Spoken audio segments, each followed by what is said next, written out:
साहिबा नींदे वींदे আবারও প্রেমের গুঞ্জনের কেন্দ্রবিন্দুতে এলেন বলিউডের তরুণ অভিনেত্রী অনন্যা পান্ডে। দীর্ঘদিন ধরেই প্রাক্তন মার্কিন মডেল ওয়াকার ব্ল্যাঙ্কো এর সঙ্গে তার সম্পর্ক নিয়ে আলোচনা চলে আসছে।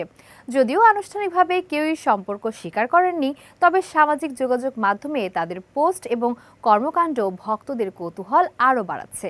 ওয়াকার ব্ল্যাঙ্কোর জন্মদিন উপলক্ষে অনন্যা ইনস্টাগ্রাম স্টোরিতে একটি ছবি শেয়ার করে লিখেছেন, শুভ জন্মদিন ওয়াকার, তুমি বেস্ট। এরপরে স্টোরিতে দেখা যায় ফুল ও পাতায় সাজানো একটি চকলেট কেকের ভিডিও, যেখানে অনন্যা মন্তব্য করেছেন, এটি হয়তো এখন পর্যন্ত সবচেয়ে নিখুঁত কেক। এই ছোট পোস্টকেই ঘিরে প্রেমের গুঞ্জন তীব্র হয়ে উঠেছে। 2024 সালে একটি অনুষ্ঠানে অনন্যা ও ওয়াকারকে একসঙ্গে সময় কাটাতে দেখা গিয়েছিল। সে সময় বলা হয়েছিল অনন্যা ওয়াকারকে নিজের পার্টনার হিসেবে পরিচয় করিয়েছিলেন।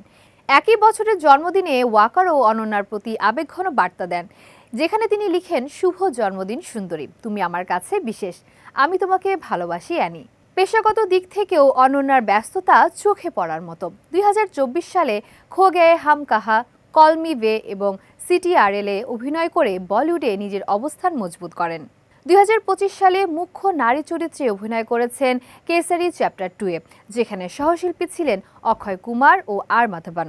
এছাড়া তু মেরি मैं तेरा তু মেরিতেও তাকে দেখা গেছে। তাই বলা চলে, ব্যক্তিগত জীবন এবং পেশাগত সাফল্য উভয় দিক থেকেই অনন্যা এখন আলোচনার কেন্দ্রে।